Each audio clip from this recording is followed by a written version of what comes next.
ضرور دوستوں، میرے بھائیوں اور میرے عزیزوں،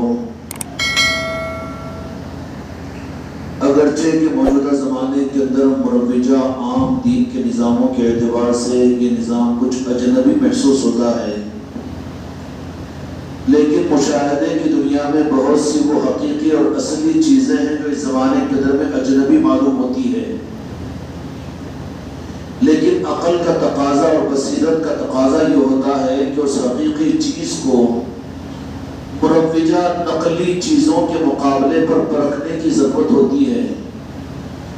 موجودہ زمانے کے اندر میں عمومی طور پر دین کا تعارف اور دین کے نظام اور دین اور شریعت کے نظاموں کا معاملہ ہے کہ اعمال اور عبادات کی ترغیب دی جائے، نماز اور روزہ کی اور ایمان کی اور اسلام کی دعوت دی جائے، عبادات پر فضیلت سنائی جائے، حج کی فضیلت اور سماناریں قائم کی جائے، اسی طریقے سے اصلاح معاشرہ کے نظام دنیا میں چلائے جائے، مدارس دینیہ قائم کی جائے، لوگوں کو خیر کی طرف میں بلایا جائے، شر سے روکا جائے۔ یہ ساری وہ خدمات ہیں جو قابل قدر ہے، اور قابل قدر کی اس بنیاد پر کہ وہ قدر والی چیز کی قدر کا جذبہ پیدا کرتی ہے۔ دنیا میں جو بھی خیر کی چیز کی قدر کا مزاج پیدا کرے، چاہے مدارس دینیہ ہو کہ چاہے اور دینی دنیا نظام دوسرے نظام ہو، لیکن وہ نظام بھی قابل قدر صرف اس اینگل سے، اس رخ سے ہے کہ وہ حق کی قدر امت اور انسانیت میں پیدا کر رہے ہیں۔ باقی یہ ہے کہ موجودہ زمانے کے اندر میں بالخصوص جو ہمارا زمانہ فتنوں کا زمانہ ہے، اور زمانے میرے آقا دو جہاں کے مالک حضرت محمد مصطفیٰ صلی اللہ علیہ وسلم سے فاصلے کے اعتبار سے بہت دور کا زمانہ ہے۔ 1542 یہ گویا کہ ہجری کا زمانہ ہے، اور علامات زمانے کے اعتبار سے وہ علامات قیامت دنیا میں ظاہر ہو رہے ہیں، اور وہ علامات قیامت کہ جس کے دنیا کے ختم ہونے کی پہچان دو جہاں کے مالک نے بیان فرمائی اور قیامت کے قائم ہونے کی علامتوں کو بیان فرمایا، اس میں تقریباً 70-65% علامتیں تو پوری ہو چکی ہے۔ تو طبعی اعتبار سے قانون اللہ تبارک و تعالیٰ بناتا ہے، لیکن رب کی ذات وہ ہے جو قانون بنانے کے بعد میں قانون کا پابند اللہ نہیں ہوتا۔ بندوں کی خامی یہ ہوتی ہے کہ وہ کوئی چیز قانون کی بناتے ہیں تو اس کے پابند ہو جاتے ہیں، یہ انسانوں کی اور مخلوق کی کمزوری ہے۔ لیکن رب العالمین کا معاملہ یہ ہے کہ وہ قانون بنائے تو خدا قانون بناتا تو ہے، ان اللہ لا یخلف المیعاد، کہ اللہ وعدہ خلافی نہیں کرتا، لیکن قدرت اس سے آگے کی چیز ہے، اور رب کی ذات وہ ہے کہ کوئی بندہ رب کو یہ پوچھ نہیں سکتا کہ آپ نے یہ قانون بنایا، آپ اس کی پابندی کیوں نہیں کر رہے ہیں، اس لیے کہ وہ ذات فعال لما یرید ہے، وہ جو چاہے کرتا ہے، ہر جہد ہر رخ کے اعتبار سے وہ بالکل کامل قدرت رکھتا ہے، اور قدرت والا تھا، قدرت والا ہے اور قدرت والا رہے گا۔ تو اس معنی کے اندر اللہ تبارک و تعالیٰ نے یہ جو قانون بنایا کہ دنیا کے نظام کو اپنے محبوب کے صدقے میں لولا لما خلقت الافلاک بنا کر کائنات کی تخلیق فرمائی اور دنیا کو پیدا کر دیا، کائنات کو۔ اب کائنات کے پیدا ہونے کے اوپر میرے بھائیوں ذرا غور کرو، چونکہ آپ لوگوں کا سابقہ جہاں پر خانقاہوں سے ہے، جہاں پر دین سے ہے، اعمال سے ہے، شریعت سے ہے، وہیں پر عقل اور دانش میں اللہ تعالیٰ نے آپ لوگوں کو عطا فرمایا۔ اللہ تبارک و تعالیٰ فرماتا ہے کہ لولاک لما خلقت الافلاک، کہ جس کا مفہوم یہ ہے کہ مجھے اپنے محبوب کو پیدا کرنا نہ ہوتا تو کائنات عالم کو پیدا نہیں کرتا، کائنات عالم کو پیدا نہیں کرتا۔ یہ حدیث قدسی ہے، لولاک لما خلقت الافلاک، کہ مجھے میرے محبوب کو پیدا کرنا نہ ہوتا، مفہوم عرض کر رہا ہوں، تو میں کائنات کو پیدا نہیں کرتا، خلقت کو ظہور میں نہیں لاتا۔ تو خلقت ظہوری جس میں انسان بھی ہے، دنیا بھی ہے، جن ہے، بشر ہے، کائنات ہے، عرش و کرسی ہے، لوح و قلم ہے، جنت و جہنم ہے، زمین کی چونٹی سے لے کر آسمان کے فرشتوں تک یہ مخلوق ہے، خلقت عالم کا مقصد رب العالمین یہ بیان فرمایا کہ میرے محبوب کو دنیا میں ظاہر کرنا ہے. لولاک لما خلقت الافلاک، کہ پیدا کرنا نہ ہوتا تو خلقت کو پیدا نہ کرتا. تو اس حدیث کے مطابق میں اللہ کا مقصد، اس کائنات کا مقصد اپنے محبوب کو پیدا کرنا ہے. سمجھ میں آ گیا؟ محبوب کو پیدا کرنا ہے. اب سوال رب العالمین سے ہم یہ کریں حدیث قدسی کی صورت میں، بھئی بندے ہیں وہ رب ہے، اللہ حکم دے تو ہم پورا کریں، لیکن بندوں کو اللہ یہ حق بھی دیتا ہے کہ تم میرے سامنے مناجات کرو، کوئی چیز اگر معلوم نہ ہوتی ہو تو مجھ سے پوچھو. رب اشرح لی صدری ویسر لی امری واحلل عقدۃ من لسانی یفقہوا قولی. کہ رب العالمین وہ ہے کہ ماشاء اللہ سے بندوں پر نہیں چلاتا، بلکہ رب نے تو یہ بھی کہا کہ میں نے جو کچھ سمجھا دیا تمہیں، اگر اس میں اگر تمہیں سمجھ میں نہ آئے تو پھر مجھ سے سمجھنے کے دروازے تمہارے لیے کھلے ہوئے ہیں. میں نے دروازوں کو بند نہیں کیا، تم مجھ سے سوال کرو، میں تم کو سمجھاؤں گا، میں تمہیں جواب دوں گا. رب کا اور بندے کا یہ رشتہ ہے. ایک باپ کا اور بیٹے کا تعلق ہوتا ہے. ادب کا تقاضا یہ ہے کہ باپ سے کوئی سوال نہ کرے، بے ادبی نہ کرے، لیکن بیٹے کے لیے دروازہ کھلا رہتا ہے کہ ابا جان کی میری بات سمجھ میں نہیں آ رہی ہے، بات مجھے سمجھائیے. تو رب العالمین جو قرآن مجید کے اندر میں کیا ارشاد فرماتا ہے کہ یوں فرماتا ہے کہ میرے بندو میں تمہارا رب ہوں، اور رب ہونے کی حیثیت سے جہاں پر تم رک رہے ہو، اٹک رہے ہو، میری رہبری تمہیں کام محسوس اپنی ظاہر کے لباس سے سمجھ میں نہیں آ رہی ہے، تو پھر میں رب العالمین ہوں، تم مجھ سے پوچھو میں تمہیں بتاؤں گا. سمجھ میں آ رہی بات؟ ذالک الکتاب لا ریب فیہ ھدی للمتقین. اللہ نے قرآن مجید کے بارے میں فرما دیا. اب رب العالمین نے یہ فرما دیا کہ کائنات کی خلقت کا مقصد میرے مصطفیٰ کو دنیا میں ظاہر کرنا تھا. تو اب تو ظاہر ہو چکے ہیں، میرے آقا کو اللہ نے ظاہر کر دیا. ہزاروں برس کا انتظار انسانیت اور زمین و آسمان نے کیے، اور کرتے ہوئے کس بات کا انتظار کر رہے تھے کہ رب العالمین مخلوق کے اور ہم کو پیدا کرنے کا مقصد تیرے محبوب کو دنیا میں ظاہر کرنا تھا. ان کو ظاہر کر، ان کو ظاہر کر، ان کو ظاہر کر.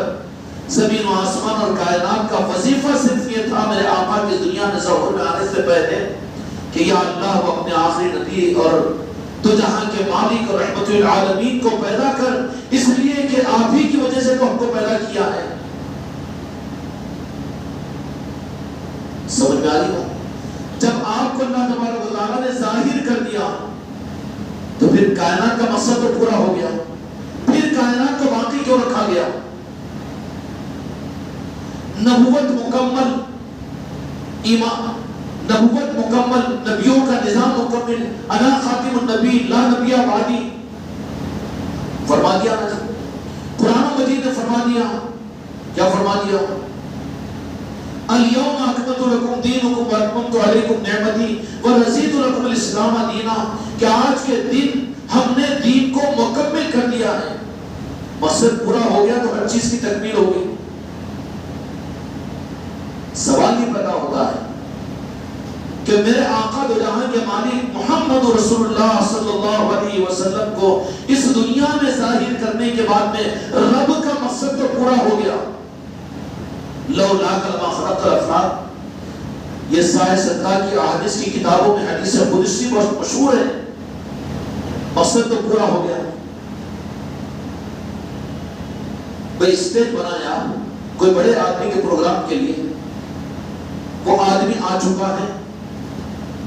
اب بھی گاڑیوں کی ہم مثال کیا دیں، آپ نے شادی خانے کو سجایا اور وہاں پر آپ نے اپنے داماد کا انتظار کیا. داماد آ گیا، نکاح ہو گئی. اس کے بعد میں کیا ہوگا؟ شادی خانے کا سارا نظام مقصد پورا ہو گیا. اب بیٹھ کر نہیں دیکھیں گے کیونکہ مقصد پورا ہو چکا ہے. تو رب العالمین یہ فرماتا ہے کہ میرے اس کائنات کے پیدا کرنے کا مقصد تو پورا ہو گیا، پھر دنیا کیوں باقی ہے؟ یہ سوال اہل شریعت کی دماغوں میں نہیں آتا، اور نہ ان کے پاس اس مسئلے کا حل ہے، نہ ان کی کتابوں میں اس کا جواب ملے ملے گا، نہ ان کا اس طرف میں روح جائے گا۔ اللہ نے ہم کو بھی اپنا بندہ بنایا ہے، ہم بھی تو اس معاملے کے اندر میں نعرہ پاک مصطفیٰ کا سہارا لے کر اللہ رب العالمین سے پوچھے کہ رب العالمین تیرا مقصد تو پورا ہو گیا، مقصد پورا ہو گیا تو قیامت آ چکا ہونا تھا، مقصد پورا ہو گیا۔ آپ نے اپنی بیٹی کی شادی کے لیے اسٹیج سجایا، داماد کے آنے کا مقصد تھا، نکاح ہو چکا، اب اس کے بعد میں اسٹیج باقی نہیں رکھیں گے، شادی خانے میں بیٹھ کر نہیں رہیں گے، بلکہ شادی خانے سے کوئی مطلب آپ کو نہیں ہوگا، پیٹ پٹھا کے وہاں سے نکل جائیں گے، اب مقصد پورا ہو چکا۔ اللہ کا مقصد کائنات کے بنانے کا صرف اپنے محبوب کو دنیا میں بھیجنا تھا، تو مقصد تو اسی دن پورا ہو گیا جس دن میرے آقا دو جہان کے مالک اس دنیا میں اللہ تبارک و تعالیٰ نے پیدا فرما دیا، ظاہر فرما دیا۔ پھر دنیا باقی کیوں رہی؟ کائنات کو خدا نے باقی کیوں رکھا؟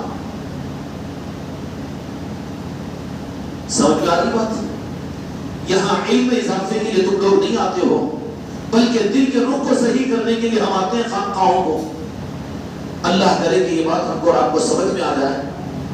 اب اللہ تعالیٰ ہی سے پوچھے نا کہ جب تیرا مقصد پورا ہو گیا تو جس دن جو دو جہاں کے مالک اس دنیا میں تشریف لائے، آمنہ کے لال بن کر، عبداللہ کے دلالے بن کر، خواجہ مطلب کے پوتے بن کر، رحمت للعالمین بن کر جب مکے کی سرزمین پر آپ دنیا میں ظاہر ہوئے، اسی دن اللہ کا مقصد تو پورا ہو گیا کہ مقصود کائنات اور مقصد تخلیق کائنات رب نے فرمایا لولاک لما خلقت الافلاک۔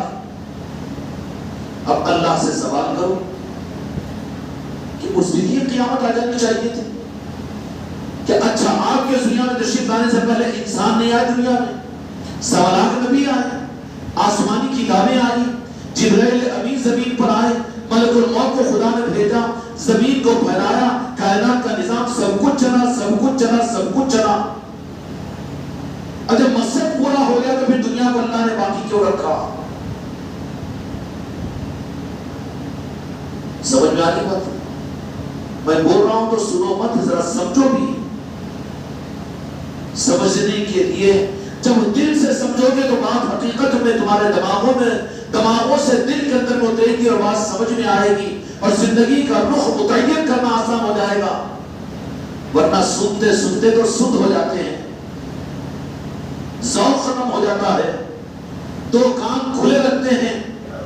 اہل طریقت دو کان تو ہوتے ہیں لیکن دو کان کھلے رکھنے والوں کا نام طریقت والے نہیں ہے، بلکہ طریقت والے ایک کان کھلا رکھتے ہیں، دوسرا کان بند رکھتے ہیں اور اس بات کو دماغ میں بٹھاتے ہیں اور دماغ کے ذریعے سے دل میں اتارتے ہیں۔ یہ ہے طریقت والوں کی پہچان۔ تو مقصد کائنات تو پورا ہو گیا جس دن میں بعثت مصطفیٰ ہوئی، ولادت مبارکہ ہوئی، اور اس کے لیے اللہ تبارک و تعالیٰ نے کتنا اہتمام فرمایا، شایان شان اہتمام فرمایا۔ عظمتوں کے مناسبت کے ساتھ میں اللہ نے اہتمام فرمایا۔ 1.25 لاکھ نبیوں کو آپ کی بعثت کی اطلاع دینے کے لیے دنیا میں بھیجا، 314 رسولوں کو رب العالمین نے اپنے محبوب کی بعثت کی اطلاع دینے کے لیے بھیجا، 4 آسمانی کتابوں کو اللہ تبارک و تعالیٰ نے بعثت مصطفیٰ کا اعلان کرنے کے لیے نازل فرمایا، اور کروڑوں اور اربوں بلین اور بلین انسانوں کو روئے زمین پر پیدا فرمایا۔ اور رب کہتا ہے کہ مقصد میرا انسانوں کو پیدا کرنا نہیں تھا اور خلقت کو تخلیق کرنا نہیں تھا، بلکہ کائنات کو تخلیق دلانے کا مقصد صرف اور صرف میرے محبوب کو دنیا میں ظاہر کرنا تھا۔ تو جس دن آپ ظاہر ہو گئے اس دن تو مقصد پورا ہو گیا۔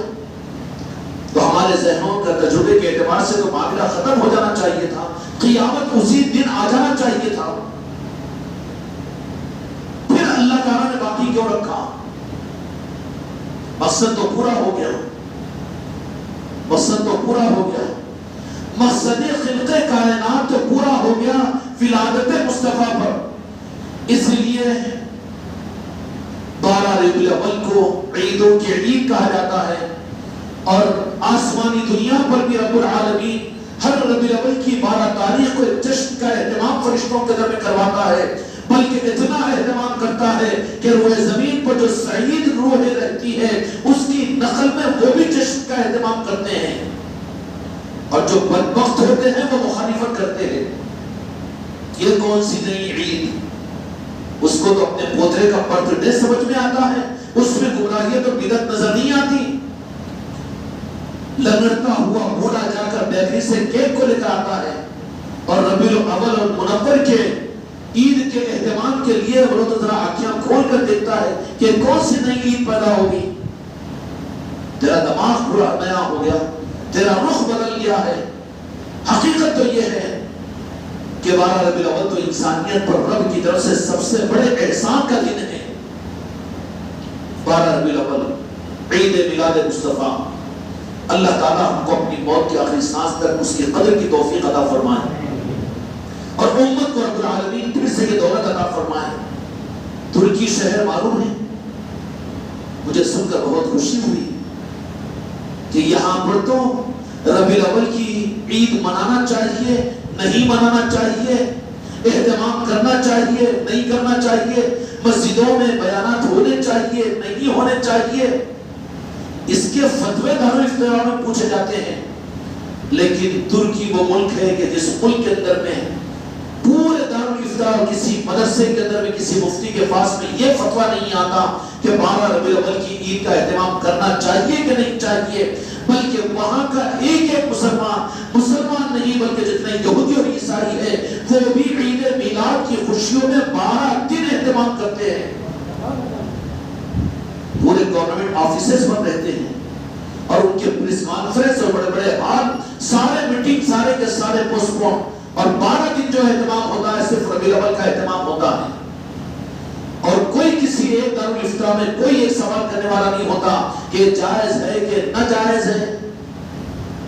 اب اس کے بھی مقابل میں ہم اپنے علاقے اور اپنے ملک کے حالاتوں کو دیکھیں تو یہاں پر تو اس زمانے کے اندر میں اخبارات میں دیکھو، ٹیلی ویژنوں کے اوپر دیکھو تو وہاں پر تو ایک جنگ کا میدان بنا ہوا ہوتا ہے کہ میلاد مصطفیٰ جائز ہے، نعوذ باللہ، یہ نہیں، وہ نہیں، وہ نہیں، ہے کہ نہیں؟ یہ خرابی ہے، یہ خون کی خرابی ہے، اس لیے کھجا رہے ہیں۔ خون میں خرابی کیا ہوتی ہے؟ اس کی وجہ سے کھجلی پیدا ہوتی ہے۔ میلاد مصطفیٰ انسانیت پر خدا کا سب سے بڑے انعام کا دین ہے، تو پھر جن کو دو جہاں کے مالک کی نسبت ملی ان کے لیے عیدوں کی عید تو یہ ہے، جن کی وجہ سے رمضان ملی تو رمضان کی عید بڑی کہ میلاد مصطفیٰ بڑی، بقرہ عید جن کے سبزے میں ملی ہے تو میلاد مصطفیٰ بڑی کہ پھر میلاد مصطفیٰ بڑی۔ اگر میلاد مصطفیٰ اگر نہیں ہوتی تو نہ رمضان ہوتا، نہ بقرعید ہوتا، نہ نماز ہوتی، نہ حج ہوتا، نہ روزہ ہوتا، نہ زکوٰۃ ہوتا، نہ تیرے پاس قرآن ہوتا، نہ تو ایمان والا ہوتا، نہ مسلمان ہوتا۔ تو جس دن جن کے صدقے میں سب کچھ ملا اس کی ناقدری کی طرف میں رخ کو موڑ دیا جائے تو کتنی بڑی گمراہیت کا رخ ہے یہ۔ اللہ تعالیٰ پوری امت کے رخ کو صحیح حق کی طرف میں فرمائے۔ یہ کوئی مسلک اور جماعتوں کا نظام نہیں ہے بلکہ ایک کلمہ پڑھنے والے کا اپنے آقا کے ساتھ میں نسبت اور محبت کا ثبوت ہے۔ اس لیے نیت و ارادہ کرو کہ ربیع الاول کا مہینہ اگر آئے تو اس 12 ربیع الاول کی عید کو اپنی عیدوں سے اہم عید تصور کریں گے، اپنے گھروں میں خوشیاں منائیں گے۔ اور خانقاہ محمدی والوں کے لیے تو یہ خوش قسمتی کی بات ہے کہ یہاں کے نسبت خانقاہ محمدی کا ایک ایک بچہ، ایک ایک بچی، ایک ایک بوڑھی اور ہماری ہر مرید اور مریدہ عید کے منانے کے لیے وہ تو خانقاہ محمدی میں آ جاتے ہیں۔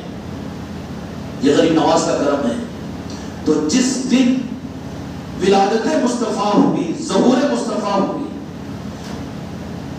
قرآن مجید میں اللہ تبارک و تعالیٰ فرماتا ہے لقد جاءکم رسول، لقد جاءکم،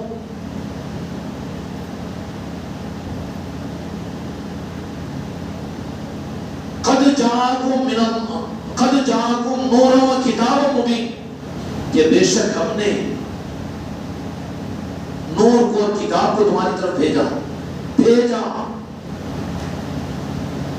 یا پھر اللہ نے فرمایا کہ پیدا کیا اور بھیجا۔ قد جاءکم نور و کتاب مبین، بے شک تحقیق کہ ہم نے تمہاری طرف میں نور اور کتاب کو بھیجا۔ کتاب سے مراد تو قرآن مجید ہے، قصہ ختم۔ اب نور سے مراد ذات مصطفیٰ ہے، اور ذات مصطفیٰ کے بارے میں اللہ تبارک و تعالیٰ فرمایا کہ میں نے بھیجا۔ تو بھیجنے کا مطلب کیا ہوا؟ بھیجا جانا، یہ جملہ خود اس بات کی تصدیق کر رہا ہے۔ بے عقلوں کو کیا سمجھائیں گے، جاہلوں کو؟ بھیجا جو پہلے تھا موجود ان کو بھیجا گیا۔ نہیں تو رب العالمین کہتا ہے کہ میں نے پیدا کیا۔ اللہ نے مجھے پیدا کیا کہ بھیجا؟ مجھے پیدا کیا. کس کی اولاد ہے؟ وہ دادا کے، وہ باپ کی، یہ بیٹے. پیدا کیا بولیں گے، آپ کیا بولیں گے؟ حماقت تو کوئی نہیں کر سکتا.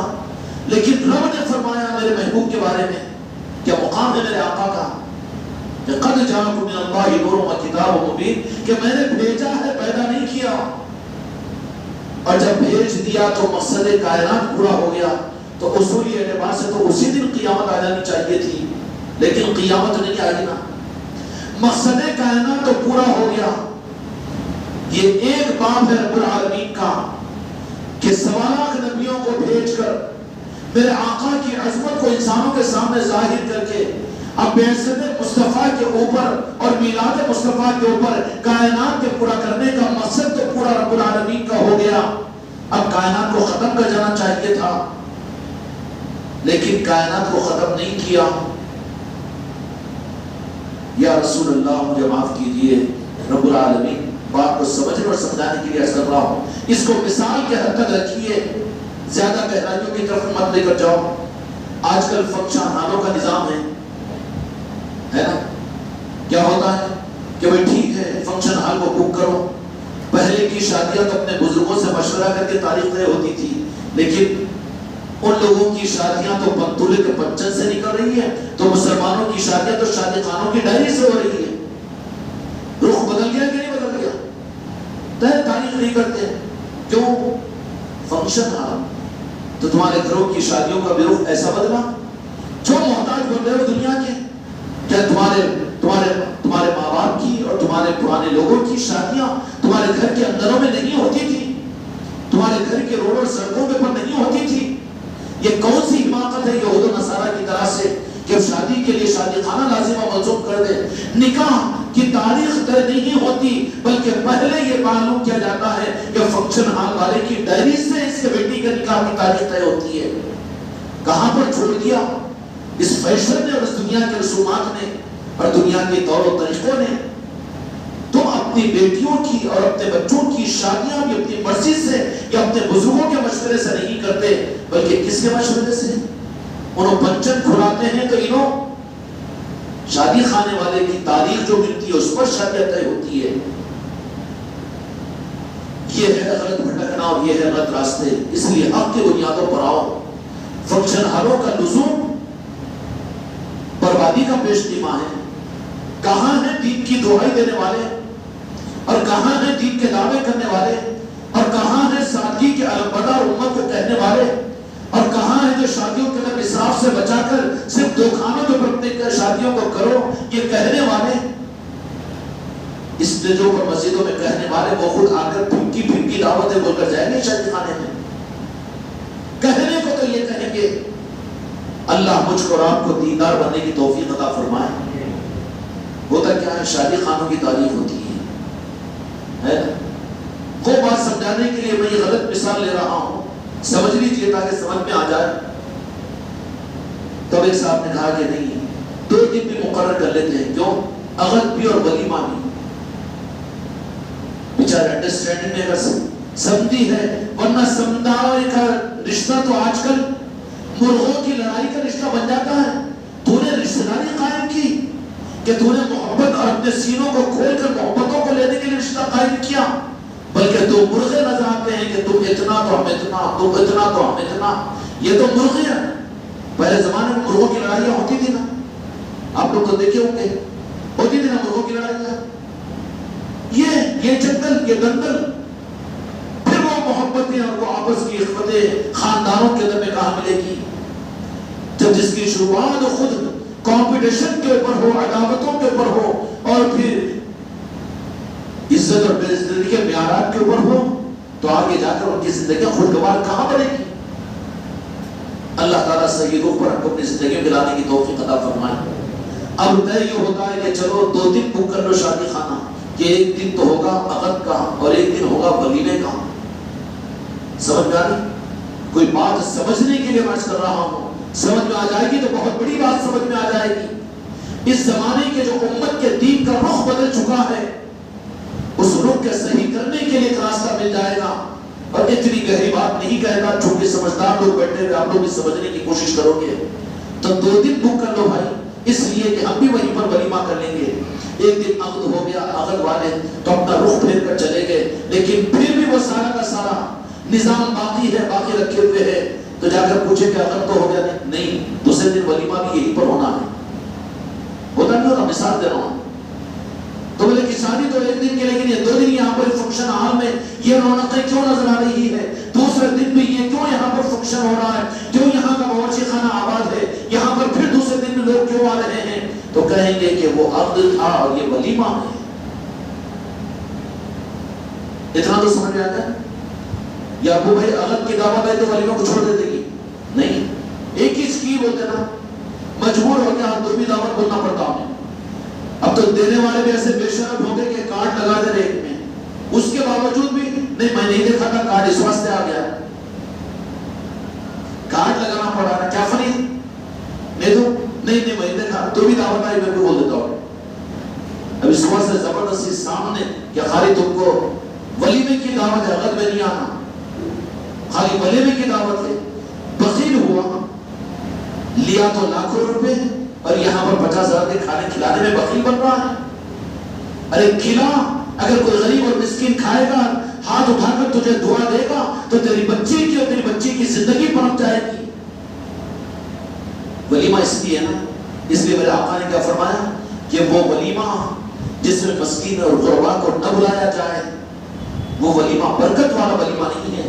ولیمہ ہے اس لیے کہ اس میں وہ مسکین اور وہ ضرورت مند اور کھا کر دعا دینے والے آئے، اور کھا کر جب دل سے وہ دعا دیں گے تو ان کی دعائیں تیری نسلوں کے لیے کام آئے گی۔ پھر وہ تیری نسلوں میں بھی غریب پرور پیدا ہوں گے، غریبوں کے سر پر ہاتھ رکھنے والے پیدا ہوں گے، رشوت لینے والے نہیں آئیں گے۔ پھر وہ اپنے بیٹے کو ڈاکٹر بنا کر 2 کروڑ روپے مجھے ہنڈی ہونا بولنے والے پیدا نہیں ہوں گے۔ کیوں کہ بیج جیسا ہوگا ویسی فصل ہوگی نا۔ گروہوں کی لڑائیوں کا مدندر چل رہا ہے، اس لیے میں تو نہیں جاتا بات چیتوں کے درمیان میں۔ کیوں؟ معلوم ہے مجھے کیا سودے بازی ہوتی ہے، انہوں ان کے کمپٹیشن پر، انہوں ان کے کمپٹیشن پر، انہوں ادھر اور انہیں ادھر۔ ارے ارے ارے ارے دیکھو کتنا مسکرا رہے، بہت صدمہ ہے ان کو، کیونکہ بھوکتے ہوئے ہیں۔ ہاں دیکھو دیکھو ذرا پلٹ کے دیکھو، ہاں تیار ہو رہے انہوں یہ بھی۔ اب اس صدمے میں سنتے کہ میرے ساتھ میں بھی کیا معاملہ ہوتا ہے کہ بولیے۔ اللہ آسانی عطا کرے، رخ صحیح کرو اپنا، رحمتوں کے راستے کو لو، زحمتوں کے بیچ مت وہ اپنی زندگیوں کے اندر میں، زحمتوں کے بیچ مت وہ، کیونکہ جیسی بیچ بو گے ویسی فصلیں اگے گی۔ تلخیوں سے، دشمنیوں سے، عداوتوں سے، کمپٹیشن سے، اس سے تو خاندانوں میں دنیا پیدا ہوتی ہے۔ تو خیر 2-3 ریزرویشن کرواتے ہوں گے نا جی فنکشن ہالوں کا، جو کہ ملنسار سمجھیا ملے، اس کے واسطے 2 دن بھیا ہمارے بھی، چلو 1 دن بھی ہوگا تو دوسرے دن بھی، دوسرے دن میں فنکشن ہال، ارے کل تھا نا، اگر نہیں آج ولیمہ بھی یہیں پر ہے۔ تو ایسے ہی رب العالمین نے اپنے محبوب کو خلقت کائنات کا واحد ذریعہ کہ میرے محبوب کو پیدا کرنا نہ ہوتا تو پھر میرے محبوب کے پیدا کر دینے کے بعد میں رب پھر کائنات باقی کیوں رکھا؟ نبوت ختم ہوئی، امامت اور ولایت کا شروع کیا قیامت تک۔ زمانے نبوت تو قیامت تک رہے گا نام پاک مصطفیٰ کا، لیکن کائنات جو چلے گی وہ امامت اور ولایت مولا علی کے نظام پر چلے گی۔ سمجھ میں آئی؟ اگر نبوت ہی کے نظام کو، شریعت ہی کے نظام کو چلانا ہوتا تو اللہ نبیوں کو بھیجتے تھے، اب نبیوں کو نہیں بھیجا، اب نبیوں کا بدل اب اولیاء کو بھیجے گا، اور نبوت کو ولایت میں بدل دیا۔ مقصد پورا ہو گیا، قیامت کو نہیں۔ اللہ پھر قیامت قائم کیوں نہیں کیا؟ تو اپنے محبوب کے بعثت کے بعد میں تو اب مجھے ولایت کے نظام کو دیکھنا ہے دنیا میں۔ یہ ہے غوث و خواجہ کا نظام، یہ ہے مولا علی کا نظام، یہ ہے اولیاء اکرام کا نظام۔ اب دنیا میں اللہ جو دیکھنا چاہے گا وہ ولایت کی روشنی کو دیکھنا چاہتا ہے۔ فنکشن ہال بک ہوا، 1 دن عقد ہو چکا ہے، لیکن دوسرے دن بھی ولیمہ۔ تو ہم ولیمے کے براتی ہے، کہیں کے براتی جی؟ سمجھ میں آنے کی بات نہیں؟ عقد کے براتی تو نہیں ہے، ہم نے دو جہاں کے مالک کو اپنی نظروں سے تو ظاہر نظروں سے تو نہیں دیکھا،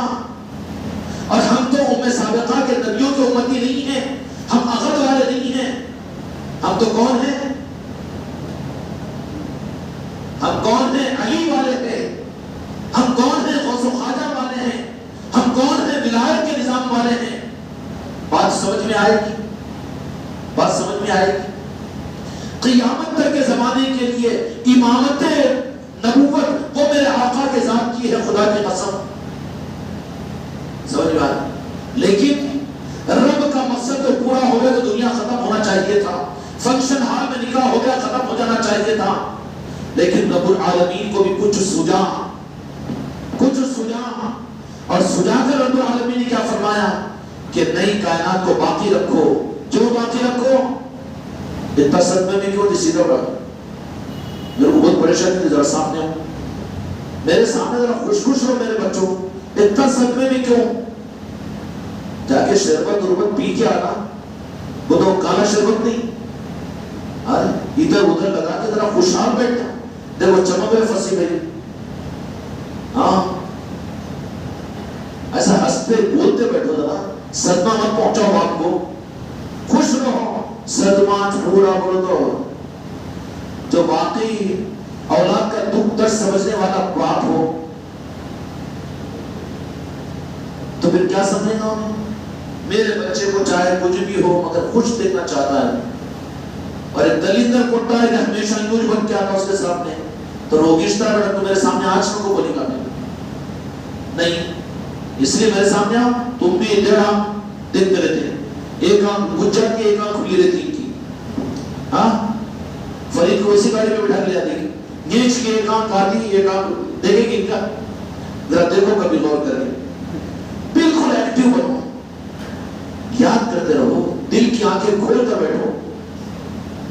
یہیں پر ساری سستی، یہیں پر نحوست، یہیں پر بروسیت، یہیں پر بیماری. میں یہاں سے جانے کے بعد میں بیٹھ جاتا ہوں نا جی سست، پر یہاں پر تو یہ اپنی ذاتی ذوق ہماری زندگی کا مقصد کا نظام ہے. یہاں تو خوش رہنا. دکان پہ کتنا ایکٹیو ہو کے بیٹھتے، کنٹرول پہ کیسا کام کرتا بابو؟ 25 تھیلے پہ اٹھا کے لایا بابو. ابھی لوگ گاڑی کو کیسا لے کر چلتے ہیں. تم بھی اسکول میں کتنے ایکٹیو رہتے کرنے کے وہاں 40 بچوں کے بعد میں بھی ہے تو سننے کی بولتے اس کو بھی سناتے اپنی آواز ہے کہ ابھی لوگ بھی ویسے تو ماننا نہیں ہوگا، سر کے سیٹی مارے تو سب سے ٹائٹ ہو جاتے. وہاں ایکٹیو اور یہاں پر ڈسٹریکٹیو نہیں. ایکٹیو ہونے کا میدان یہ ہے، ایکٹیو ہونے کا میدان یہ ہے.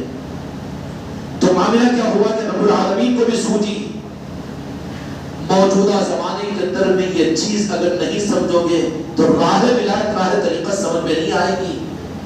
نہیں سمجھ میں آئے گی. سمجھ میں اگر آ جائے گی نا تو پھر وہ خدا کی بارگاہ میں قبولیت کے مقام پر پہنچیں گے.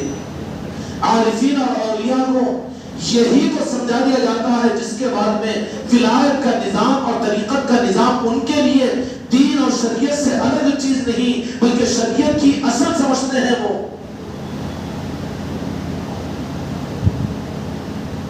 مقصد تخلیق کائنات تو دو جہاں کے مالک کی بعثت کے اوپر ختم ہو گیا. قیامت قائم ہو جانا تھا، ختم ہو جانا چاہیے تھا، اصولی بات تھی.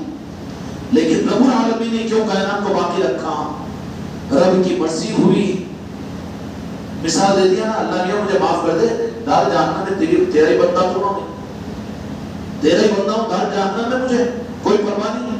لیکن بات سمجھ میں آ جائے گی تو بدعقیدگیوں کے اس ماحول کے اندر میں کہ جنگ آزادی کے علماء کا نام لو تو یہ دین کے تقاضے سمجھتا ہے. اپنے مسلک اور جماعت اور بانی و مبانیوں کا نام لو تو یہ دین کے نظام سمجھتا ہے. یہ علماء اور محدثین کا نام لو تو شریعت سمجھتا ہے.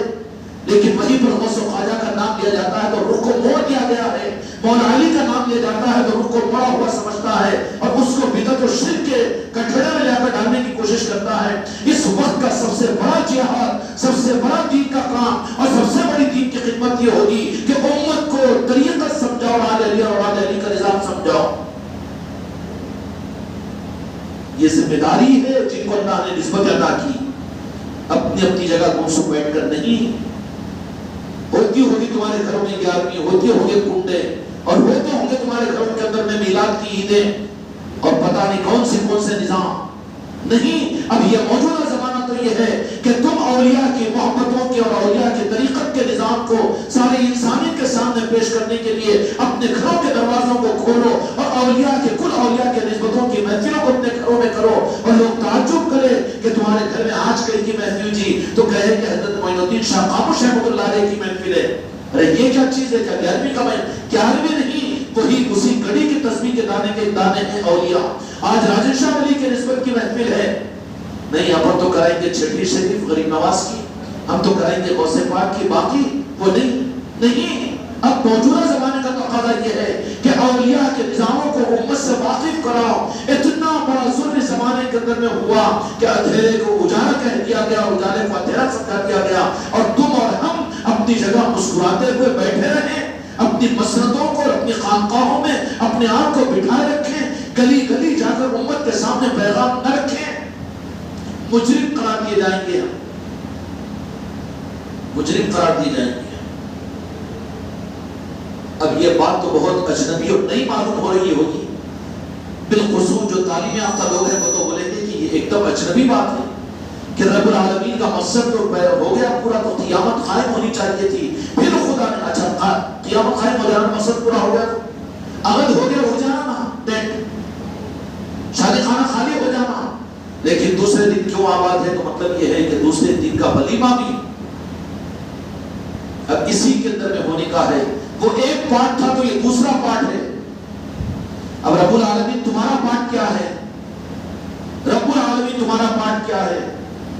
کہ کائنات کی خلقت میں نے اپنے محبوب کی وجہ سے کیا، اور میرا مقصد تو اسی دن پورا ہو گیا جس دن میں نے کائنات اپنے محبوب کو مبعوث کر دیا، خدا کی قسم مقصد پورا ہو گیا۔ پھر اب دنیا کو قیامت تک کیوں رکھا؟ اب محبوب کو اپنے پاس سے بلا کر، انسانیت سے پردے میں لا کر رب العالمین نے کیا کیا کہ رب العالمین نے یہ کیا کہ اب میں کائنات کو باقی اس کے لیے رکھ رہا ہوں کہ اب نبوت کے نظام کو ولایت کے نظام میں بدلتا ہوں، اور ولایت کے نظام کا امام مولا علی کو میں بناتا ہوں، اور مولا علی کے ذریعے سے آل علی اور اولاد علی میں اولیاء کو دنیا میں پیدا کرتا رہوں گا۔ اب کائنات کا دوسرا پارٹ، فار ایگزامپل عقیدے کی بات نہیں بول رہا ہوں، سمجھانے کے لیے بول رہا ہوں میں۔ اب دوسرا پارٹ جو میرے آقا کے دنیا سے پردہ فرمانے کے بعد سے قیامت کے آخری لمحے تک ہوگا، وہ اولیاء کے لیے ہوگا، آل علی اور اولاد علی کے لیے ہوگا، غوث و خواجہ کے لیے ہوگا، اور اللہ کے نیک بندوں کے لیے ہوگا۔ اور سمجھ میں آئی بات؟ اور یہ چیز اتنے اہتمام کے ساتھ میں رب العالمین نے ظاہر فرمائی، میرے آقا نے ظاہر فرمائی، اس لیے کہ میرے مصطفیٰ کا کوئی عمل تو دور کی بات ہے، بلکہ کوئی لفظ بھی میرے آقا اپنی طرف سے نہیں کہتے، بلکہ قرآن نے یہ گواہی دی کہ جو کچھ کہتے ہیں فَوْحِي يُوحَا، کہ ہم جو کہتے ہیں وہی میرے محبوب کہتے ہیں۔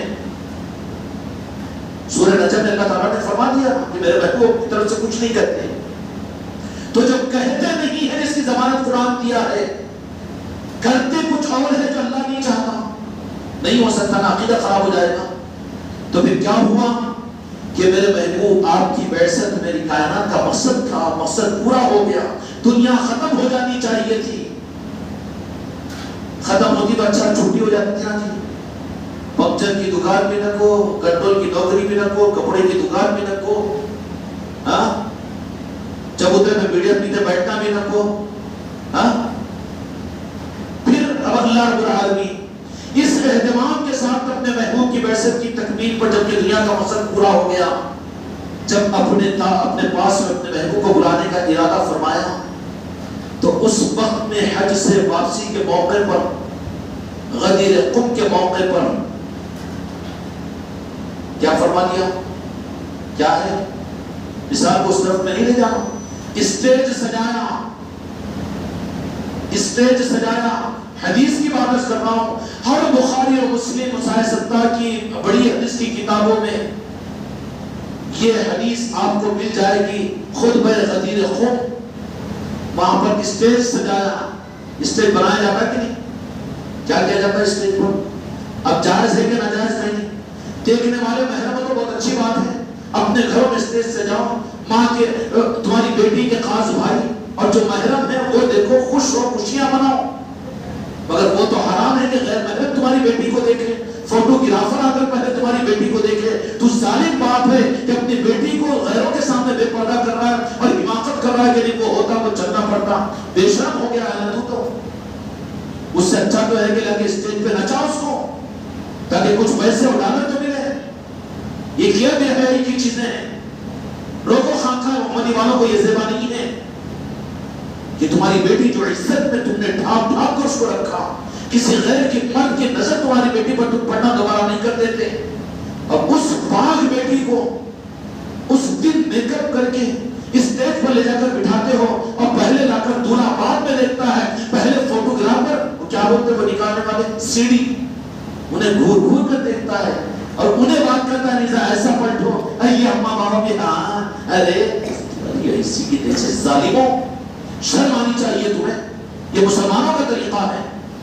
جس بیٹی کو تو نے 20-25 سال چھپا چھپا کر رکھا، جب تو نے نکاح کر کے دیا ہے کسی کے حوالے کیا ہے، اس دن تو بے حیا کر رہا ہے اس بیٹی کو، لعنت ان لوگوں کے اوپر ہو، اور وہ مووی اور سی ڈی بنائی جاتی ہے۔ میں نہیں کہتا کہ خوشیاں منانے کے ممانعت کرتے ہو، خوشبو لگاؤ، محرم ہو، خاندان کے لوگ ہو، بڑے ہو، بزرگ ہو، ان سے دعائیں کراؤ کہ سر پہ ہاتھ رکھاؤ، یہ تو سب ٹھیک ہے۔ لیکن کیا ہوتا ہے موویاں بننے میں؟ ایک لامتناہی غلط چیز تم تمہاری نسلوں کو دے رہے ہیں۔ تم بھی دیکھیں گے کتنے غیر محرموں کو دیکھیں گے، کتنی بہن بیٹیوں کے، مسلمانوں کی بہن بیٹیوں کی، اب اس سے زیادہ تو نہیں بول سکتا نا، سمجھ کے ہوں گے نا۔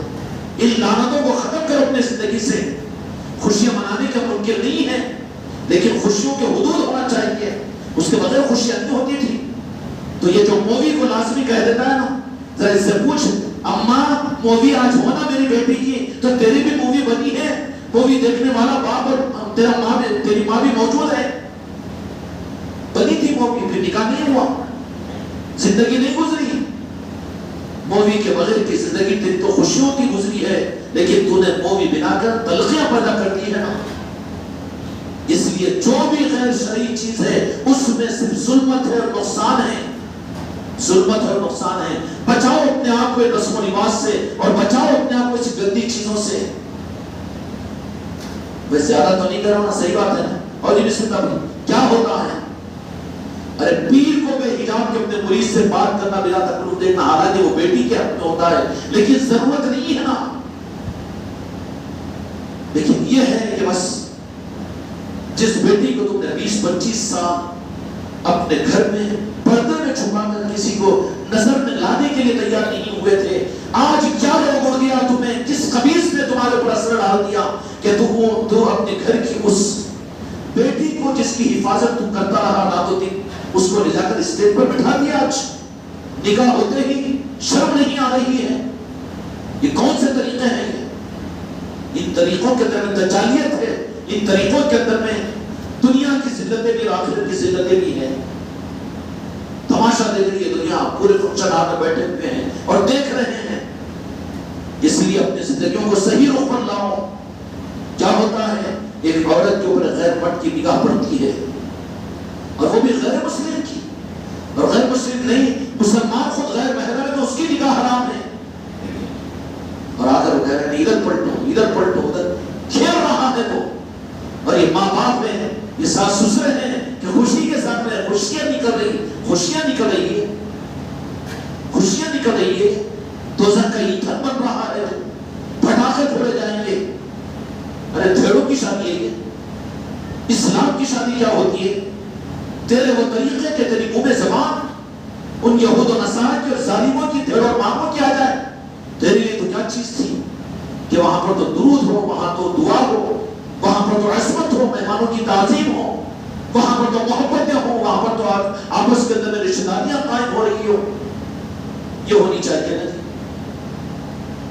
تو خیر بات دوسری طرف میں نکل گئی ہے، لیکن جو بات عرض کرنا چاہ رہا ہوں وہ کیا تھی کہ اللہ تبارک و تعالیٰ اپنے محبوب کو فرمایا کہ حج تو ہو گیا میرے محبوب، لیکن اب کائنات کو، آپ کو تو میں اپنے پاس سے بلا لے رہا ہوں، امت سے محجوب کر لوں گا، حجاب میں آ جاؤ گے، آپ پردہ ہو جاؤ گے، لیکن اب جو میں کائنات کو باقی رکھنے والا ہوں، اس لیے لیے کہ میرا پروگرام بھی اگر تو ہو چکا ہے، مقصد پورا ہو چکا ہے، دنیا کو ختم نہیں کروں گا، ولیمے کے لیے بھی میں نے بک کر لیا دنیا کو۔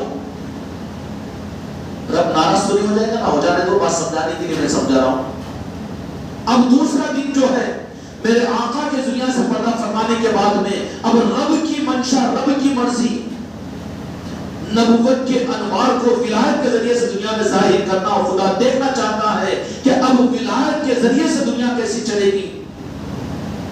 اس کے لیے کیا ہوا کہ دو جہاں کے مالک نے، حج ہو چکا ہے، واپس ہو رہے ہیں سارے صحابہ، 1.25 صحابہ، پھر سب کو جمع فرمایا اور پھر ایک اسٹیج بنایا۔ کون سا اسٹیج؟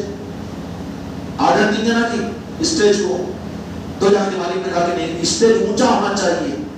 اس سے پہلے میرے آقا کی پوری حیات مبارکہ میں اسٹیج نہیں بنایا گیا تھا، لیکن غدیر قم کے موقع پر اسٹیج بنایا گیا۔ اور کہے گا اسٹیج جنگل میں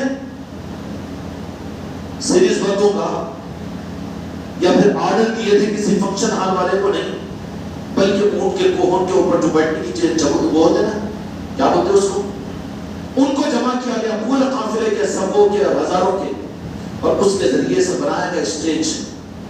اور اسٹیج بنائے جا کر وہاں پر کیا ہوا؟ نہیں سمجھے نا جی مولا علی کے نظام کو؟ اب تو بڑی آسانی کے ساتھ امت کو حد سے کاٹنے کے لیے مولا علی کا نام آتا ہے، ارے شیعہ ہے کہ رافضی ہے، بول دیتا ہوں، ارے رافضی اور شیعہ، حق تو تیرے پاس میں ہے، تو وہ علی بعد میں ان کے ہیں، پہلے تو ہمارے ہیں۔ اس لیے کہ میرے آقا نے فرما دیا کہ جن جن کا مولا میں ہوں ان کا مولا علی ہے، اور جو مولا علی کو مولا نہ مانے وہ پھر رسول اللہ کے کہاں ہے، وہ کہاں مسلمان ہے، وہ کہاں سنی ہے۔ اس لیے ماننا پڑے گا، وہاں پر سند دینا پڑے گا۔ اسٹیج بنایا گیا، اور اسٹیج کے اوپر کیا ہوتا ہے؟ اسٹیج بنانے کے بعد میں کیا کیا جاتا ہے؟ اسٹیج بنانے کے بعد میں اسٹیج پہ آگے سمدیاں سمدن آگے بیٹھتے گی، کیا کیا جاتا ہے؟ بولو شرمون ابو جی، بولو نا، ادھر نہیں دیکھنا، مجھے میں پوچھ رہا ہوں تو بولو۔ نہیں جاتے فون میں، میں تو نہیں جاتا ہوں گا، بہت کم جاتا ہوں گا، وہ تو کھڑ ہوں میں، ہاں بلانا بھی نہیں پھر میرے کو، کیونکہ دیکھ کے خون چلتا ہے میرا، اس لیے میں خود جانے سے پرہیز کرتا ہوں۔ کیوں خامخواہ کے تمہارے مزے میں کرکرا نمک کا کھڑا کیوں بن جاؤں میٹھے میں، اس لیے میں خود اپنے آپ کو روک لیتا ہوں چیزوں سے۔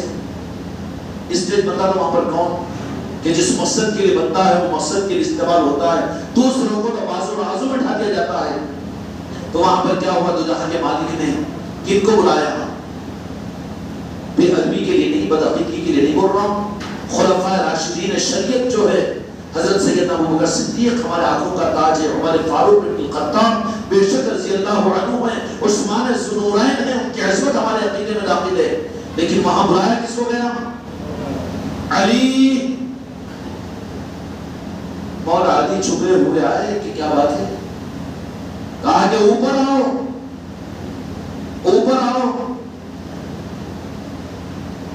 بتانا مقصود نہیں ہے، دکھانا مقصود ہے قیامت تک کی امت کو کہ اب میں اپنی امت کو اور کائنات کی تخلیق کا مقصد پورا کروانے کا نظام بتانے کے لیے علی کو بلایا ہوں کہ میں تو اب بڑا ہو رہا ہوں، لیکن کائنات باقی ہے، تو آگے علی کے نظام کے لیے باقی ہے۔ من کنت مولا ہو فہو علی مولا۔ سمجھ میں آ گئی ہے حدیث پاک؟ کیا فرما دیا؟ جن جن کا مولا میں تھا، میں ہوں، ان کا مولا اب علی ہے۔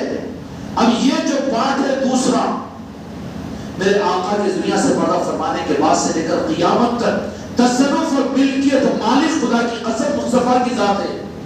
کون ہے مالک کائنات کے؟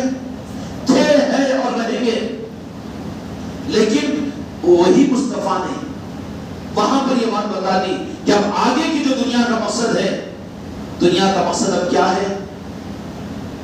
دنیا کا مقصد مولا علی کے نظام کو ظاہر کرنا ہے، ولایت کے نظام کو دنیا میں ظاہر کرنا ہے۔ اس کے لیے اس سلسلے کو ظاہر فرمایا ولایت کی صورت میں مولا علی کے ذریعے سے، مولا علی کے ذریعے سے ولایت کا نظام چلا ہے۔ مولا علی کے ذریعے سے مولا حسین علیہ السلام، مولا حسن علیہ السلام، حضرت امام زین العابدین، ائمہ طریقت، امام خواجہ حسن بصری رحمت اللہ علیہ، اور ان کے ذریعے سے جو چلا، کیا چلا؟ ان کے ذریعے سے جو چلا وہ ولایت کا نظام چلا، ان کے ذریعے سے ولایت کا نظام چلا۔ صحابہ شریعت بے شک خدا کی قسم وہ تو دو جہاں کے مالک کی ملکیت ہے کائنات، تصرف کل میرے آقا مصطفیٰ کا ہوگا، لیکن اب دنیا جو چلے گی وہ ولایت کے نظام سے چلے گی۔ اور یہ فیصلہ اسی موقع پر ہو گیا کہ اب دوسرا پارٹ جو میرے آقا کے پردہ فرمانے کے بعد میں ہے وہ ولایت مولا علی کا ہے، اور دنیا قیامت تک کے آخری لمحے تک جو دنیا کے قائم کرنے کا مقصد رب العالمین کو ہے وہ کیا ہے؟ ملکیت مصطفیٰ کی ہے کہ نظام علی کا چلے گا۔ کیا چلے گا؟ اس لیے وہ تصرفات و اختیارات پیدا کر دیے گئے۔ خوش قسمتی سے اب ہم تم جو پیدا ہوئے ہم صحابہ تو نہیں ہیں، نعوذ باللہ، ہم نے آپ کے دستے مبارک پر تو دستے مبارک پر تو ایمان قبول نہیں کیا، یا آپ سے پہلے کے نبیوں کے اوپر تو کلمہ ہم نے نہیں پڑھا، ایمان نہیں لایا۔ ہم کون ہیں پھر؟ موٹی زبان میں یا رسول اللہ مجھے معاف کیجئے، ہم ہیں ہی 1500 سال کے بعد پیدا ہوئے، آقا کے پردہ فرمانے کے بعد میں صحابہ کا زمانہ ختم ہوا۔ اب جو دن چل رہے ہیں، جو زمانہ چلے گا وہ عہد کا نہیں تھا، ولیمے کا تھا۔ اب قیامت تک جو چلے گا، کائنات جو باقی رہے گی وہ علی کے نظام کے لیے چلے گی، غوث و خواجہ کے نظام کے لیے چلے گی، اور جن کو ولیمے کی دعوت آ گئی تو وہ بہت خوش نصیب ہیں۔ اب دوسرے دن ولیمے کی دعوت کے وقت پہنچا، یہ عہد کا کارڈ لے لے کے چھوڑ دے گا، فریق کے ساتھ ہاتھ اٹھا کے گیا تو جان تو بیچارے غریب ہے، کھا لیں دو بول کے، مگر میرے جیسا موٹا تازہ کار لے کے پہنچا، آئے گی صاحب عہد کی دعوت تھی، کل ہو گیا، آج نہیں ہے، جاؤ واپس۔ اب جو یہ کہے کہ ہم اولیاء کے نظام کو نہیں مانتے، خانقاہی نظام کو نہیں مانتے، مولا علی کے نظام کو نہیں مانتے، تو خطرہ ہے کہ ان کو واپس کر دیا جائے گا، کیونکہ نبوت کا نظام، اس کی برکات و سوغات وہ تو تھا میرے آقا کے حیات مبارکہ کے اعتبار سے وہ زمانے تک۔ اب بعد کا زمانہ اللہ اس کے محبوب کرتا ہے، یہ ہوا ہے کہ اب جو ہوگا وہ تو ولیمے کا نظام چلے گا۔ اس لیے ایمان کی تکمیل پنجتن پاک کی محبت کے بغیر ہو نہیں سکتی۔ کائنات کا مقصد ہے یہ کوئی مسلک اور جماعت کا، یہ سنی اور وہابیوں کا نظام نہیں ہے۔ یہ اس نظام کو تم مسلک اور جماعتوں کے اوپر لے کر مت چلو، بلکہ یہ تو مقصد کائنات ہے۔ اب آقا کے پردہ فرمانے کے بعد سے کون سا زمانہ شروع ہوا؟ ولایت کا شروع ہوا، امامت کا شروع ہوا، اور وہ زمانہ میرے آقا کا اللہ تبارک و تعالیٰ نے وہاں پر اپنے محبوب کے ذریعے سے فرما دیا کہ میں جن جن کا مولا تھا ان کا مولا اب امت کے لیے۔ اب دوسرا پارٹ شروع ہو رہا ہے کائنات کا، اب یہ پارٹ قیامت تک آخری پیج تک رہے گا۔ اس لیے عقیدے اور اسلام کا حق یہی ہے کہ جہاں ہم قرآن پر ایمان رکھیں گے اور میرے آقا کے دین پر، اس کی عظمتوں پر اپنی جانوں کو قربان کریں گے، وہیں پر پنجتن پاک کی محبت بھی ضروری ہوگی، اولیاء کی نسبت بھی ضروری ہوگی۔ اس لیے کہ کائنات کا مقصد رب نے جو طے فرمایا وہ تو میرے آقا کے پردہ فرمانے پر قیامت قائم ہو جانا چاہیے تھا، پھر بھی اللہ تعالیٰ نے دنیا کو باقی رکھا اور اس دنیا میں مجھ کو آپ کو پیدا کیا۔ تو ہم عقد کی دعوت والے نہیں ہیں، ہم صحابی نہیں ہو سکتے، نا خدا کی قسم کوئی صحابی نہیں بن سکتا۔ ہم صحابی نہیں تو ہم وہابی بھی نہیں، کہ ہم تو یہ کہیں کہ نہیں صرف ہم حدیث کو مانتے ہیں، ہم اہل حدیث سے نہیں، ہم قرآن کو مانتے ہیں صرف نہیں، وہ عقد والوں کا زمانہ ختم ہو گیا ہے بابا، عقد ہو چکا ہے۔ اب عقد کا کارڈ لے کر آیا، سر پھر گیا تو تیرے کو ایک نوالا بھی کھانے نہیں دے گا، ولیمے کا بحث کر رہا ہے تو نہیں، وہ عقد کی دعوت ختم ہو گئی۔ وہ زمانہ تو جہاں کے مالک نے امت کو مولا علی کے حوالے فرما دیا، اب جو چلے گا، میں اس مثال کو سمجھنے کے اس استعمال کرو، غلط رخ پر مت لو۔ اب کس کا زمانہ ہے؟ ولایت کا زمانہ ہے، امامت کا زمانہ ہے، اولیاء کا زمانہ ہے۔ اس لیے اپنے دین کے رخ کو صحیح کرنے کے لیے پہچان لینا کہ اگر ہمارے دین کے رخ میں اولیاء اگر داخل ہے، اولیاء سے محبت ہمارے اندر میں داخل ہے، اور یہ اتنی اندھوکناک چیز ہے، اتنی اندھوکناک چیز ہے، حدیث کے اعتبار سے میں ایک اشارہ کر دیتا ہوں کہ نبیوں کو قوموں نے قتل کیا تو خدا نے ان کے اوپر اتنا غضب نہیں کیا کہ میں تمہارا مقابلہ کرتا ہوں، لیکن اس امت کے اولیاء کے بارے میں فرمایا کہ کوئی میرے کسی ولی سے دشمنی کرے گا تو رب العالمین فرماتا ہے کہ میرا اعلان جنگ ہے اس کے ساتھ میں، یہ امت غوث و خواجہ کی مخالفت کر کے، یہ راجہ شاہ ولی کی مخالفت کر کے، یہ اولیاء کی مخالفت کر کے، یہ پنجتن پاک سے اپنے روح کو کاٹ کر کیا حق ان کو حاصل ہو سکتا ہے؟ ان کا دین ریجیکٹ ہو جائے گا، ان کا دین ناقابل قبول ہو جائے گا۔ صحابیت اب ہو ہی نہیں سکتی، نہ صحابیت ہو سکتی ہے نہ وہابیت ہو سکتی ہے۔ اب تو جو چلے گی ولایت اور ولایت کا نظام چلے گا۔ خوش قسمتی سے ہم کو اور آپ کو یہ خانقاہوں کا نظام، بھئی ہم تو ولیمے والے ہیں، کون ہے؟ اس لیے ہمارے لیے خوش قسمتی ہے کہ اللہ تعالیٰ نے یہ نظام ہم کو اور آپ کو عطا فرمایا۔ اس لیے نظام نبوت کی برکتوں کے حاصل کرنے کے بعد بھی وقت کے امام ابو حنیفہ رحمۃ اللہ علیہ نے کتنی بڑی خدمات ہے تھی۔ اہل علم جانتے ہیں امام ابو حنیفہ رحمۃ اللہ علیہ کی دینی خدمات، جب تک چاند سورج ہے تب تک امام ابو حنیفہ کا مسلک ہے اور ہم بھی حنفی ہیں۔ لیکن وہ امام ابو حنیفہ رحمۃ اللہ علیہ نے کیا فرمایا کہ میں اگر امام جعفر صادق علیہ السلام کی خدمت میں 2 سال اگر مجھے خدمت کا موقع نہیں ملتا اور طریقت میں اپنے آپ کو شامل نہیں کرتا تو خلقہ نعمان بن ثابت یوں فرما کہ میں تو ہلاک ہو چکا ہوتا تھا۔ تو جب امام ابو حنیفہ رحمۃ اللہ علیہ نے فرما دیا تو ان کا ماننے والا میں غلام، میں یہ کہہ دوں کہ مجھے اہل طریقت کی ضرورت نہیں ہے، مجھے امام جعفر کی ضرورت نہیں ہے، مجھے پنجتن پاک کی ضرورت نہیں ہے، یہ عقیدہ کس کا عقیدہ ہے پھر؟ اس لیے میرے بچوں خوش قسمتی ہماری اور آپ کی ہے کہ اللہ تبارک و تعالیٰ نے ہم کو اور آپ کو اسسٹنٹ دعوت والا نظام کہ ولیمے والے ہم لوگ ہیں۔ سمجھ میں آ رہی بات؟ مقصد کائنات کا پورا ہو گیا، لیکن اب خدا کا مقصد یہ ہے کہ ولایت کو دنیا پر دیکھنا چاہتے ہیں۔ اس لیے جو بھی ان نظاموں کو لے کر آگے بڑھا، رب العالمین نے اپنی دوستی کی ڈگری اس کو عطا فرما دی، اور یہ ڈگری وہ ڈگری ہے کہ اس ڈگری کے سامنے جان کیا 100 جانوں سے قربان ہو جائے گا۔ اس لیے سلطان الہند نے جب اس مقصد کو سمجھا تو پھر سجر کو ایران کو چھوڑ کر آنے میں کوئی تعامل نہیں ہوا، پلٹ کر پیچھے نہیں دیکھے، بلکہ اپنی زندگی کا مقصد سمجھ کر انہوں نے کیا کیا کہ ولایت کا نظام دیا۔ حضرت خواجہ قاجگان نے کیا دیا؟ قرآن پاک، ترجمہ، تفسیر، مدرسہ، مسجد، کچھ نہیں دیا۔ کیا دیا؟ جن کو دیا وہ خواجہ عثمان ہرونی کو دیا کہ میں جن کا غلام ہوں میرے پیر خواجہ عثمان ہارونی رحمۃ اللہ علیہ نے۔ اور پھر وہ آگے چلتے چلتے پھر وہ یہی کہیں گے کہ حضور پیرانا پیر غوث الاعظم۔ اس لیے میرے آقا نے حضور پیرانا پیر غوث الاعظم نے کیا فرما دیا؟ جیسے دو جہاں کے مالک سارے نبیوں میں امام ہیں، ویسے حضور پیرانا پیر غوث الاعظم دستگیر رحمۃ الرضوان سارے اولیاء میں امام ہیں۔ یہ امامت کا منصب حضور پیرانا پیر غوث الاعظم کو اللہ تبارک و تعالیٰ نے عطا فرمایا۔ اس لیے میرے بچوں یہ خانقاہی نظام کو صرف مسلک اور جماعت کا نظام مت سمجھو، بلکہ امت کی اور دین کی سب سے بڑی ضرورت کے پورا کرنے کی ذمہ داری ہے تم پر، مجھ پر۔ اس لیے لگ جاؤ، جڑ جاؤ اس میں، اس کے لیے اپنے آپ کو تیار کرو۔ کرنا کیا ہے؟ کوئی جماعت بنانا؟ جماعت تو فرقہ ہوتا ہے جو کٹی ہوئی چیز ہوتی ہے، بھئی حصہ ہے نا جماعت، تو مسلک تو الگ چیز ہے نا، الگ چیز وجود نہیں ہوتا۔ یہ انگلی کاٹ کر ڈال دی کس کے؟ نصرت صاحب کی انگلی ہے، وہ فرقہ ہے، وہ حصہ ہے، وہ وجود کیا ہے؟ امتی ہے ہم دو جہاں کے مالک کے۔ اس لیے امت کو امت بنانے کے لیے اب امت کو شریعت سے جوڑنا تو اچھی چیز ہے، قرآن سے جوڑنا بے شک بہت اچھی چیز ہے، لیکن اس سے پہلے جوڑنا اولیاء سے اس سے زیادہ ضروری ہے۔ کیوں کہ یہاں نہیں جڑ سکیں گے تو آگے جڑ ہی نہیں سکیں گے نا۔ اس لیے فی الحال کے نظام سے امت کو جوڑنے کے لیے اپنے گھروں میں اولیاء کے نسبتوں کی محفلیں کرو۔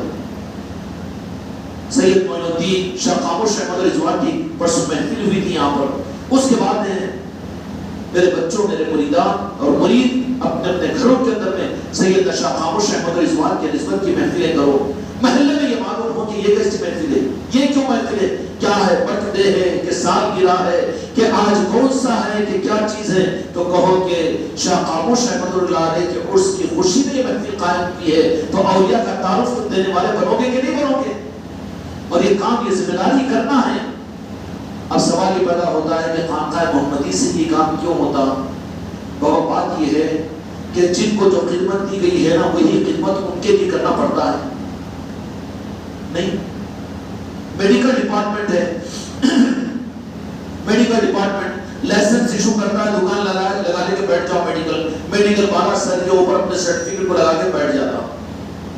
میڈیکل ہے، وہ دکان ہے اس کی، گولیاں لوگوں کو وہاں پر بھی ملے گی، جا کر لینا پڑے گا. لیکن ایک میڈیکل ڈپارٹمنٹ وہ ہے جو کسی کمپنی کا ریپریزنٹیٹیو بنا دیا تھا. نہیں بولے اور بھی سلسلے نہیں ہیں کہ اتنا گلی گلی گھوم کے طریقت نہیں بولتے، ذکر کی مجلسیں نہیں کرتے، یا اولیاء کی محفلیں نہیں کرتے، خانقاہ نظام کو نہیں چلاتے، لیکن خانقاہ محمدی والے نیا نظام لے کر چل رہے ہیں. تو تمہاری سوچ نہیں ہے، تمہاری سوچ نہیں ہے. نظام تو اصل میں پرانا ہی ہے اور اب کا نظام ہے. اب بنا دیا گیا ہے غریب نواز کی طرف سے ریپریزنٹیٹیو. ہم کو صرف میڈیکل لگا کر بیٹھنے کا اور دکان چلانے کا حق نہیں دیا گیا، بلکہ خوش قسمتی سے خواجگان نے میرے ہر بچے کو ریپریزنٹیٹیو بنا دیا کہ تم سلسلے چشتیہ کی ریپریزنٹیٹیو بن کر پوری دنیا کے سامنے سلسلے کو پیش کرو. تو پھر اب میں تم کو بٹھا دوں؟ بٹھانا تو قناعت ہو جائے گی. جو بیٹھے ہوئے وہ میڈیکل والے ہیں، بیٹھنے تو کاؤنٹر میں، ان کو سلسلے ہیں، خانقاہ ہیں، پیر ہے، ماشاءاللہ نظام ہے، ہم قدر کرتے ہیں. دنیا کو دوا ملے گی وہاں پر جانے والوں کو. لیکن کوئی ریپریزنٹیٹیو ہے تو انہیں تو اپنا کوٹ ڈال لے کے، اپنا آئیڈینٹی کارڈ سامنے لگا لے کے، بیگ لے لے کے کیسے جاتا ہے ریپریزنٹیٹیو؟ ارے وہ میڈیکل والا تو روزانہ کا 1 لاکھ روپے کا غلہ اٹھاتا، اور بالکل سیدھا سادہ، اس کو نہ کارڈ کی ضرورت ہے نہ اس کو بیگ کی ضرورت ہے. انہیں کیا ڈھورا گلی گلی؟ تو اس کا کام ریپریزنٹیٹیو کا ہے. اس کو دکان کا سرٹیفکیٹ ملا ہے، وہ دکان والا ہے، ریپریزنٹیٹیو ہے. تو خانقاہ محمدی کہ دوسرے پیرا نہیں ہے، دوسری خانقاہ نہیں ہے. وہ لوگ آئے تو ذکر کرا دینا، آئے تو سمجھا دینا، مگر یہ کیا ہے؟ گلی گلی میں اولیاء کی نسبت کی محفلیں اور شہر شہر کے اندر میں خانقاہیں. روزانہ خانقاہوں میں جا کر وقت لگاؤ اور روزانہ جا کر دیہاتوں کے اندر محفلیں کرو. مجلس بابا ہم کو خواجہ تاجگان کی طرف سے ریپریزنٹیٹیو بنایا گیا ہے، اپوائنٹ کیا گیا ہے، تو ہمارا کام کیا ہوگا؟ سمجھ میں آ گئی بات؟ اس لیے خوش قسمتی ہماری اور آپ کی ہے. اور ریپریزنٹیٹیو کمپنی کا کیا ہوتا ہے؟ اگر اس کے نظام کو ختم کر دو تو میڈیکلیں پوری لاکھ ہو جاتی. بنانے والی کمپنیاں اپنے دواؤں کو مارکیٹ میں لائی نہیں سکتی بغیر اس کے. اس لیے ریپریزنٹیٹیو خواجگان بناتے ہیں کہ جاؤ سلسلے چشتیہ کی پہچان کرواؤ. آئے تھے خواجہ معین الدین شاہ خاموش رحمۃ اللہ علیہ سلسلے صابریہ کے ریپریزنٹیٹیو بن کر. اب صابری سلسلے کو ماننے والے کہے کہ یہ کیا گلی گلی ہے خانقاہ کا نظام، اور یہ کیا ذکر کروانا، اور یہ کیا گھروں کے میں اولیاء کی محفلیں کرانا.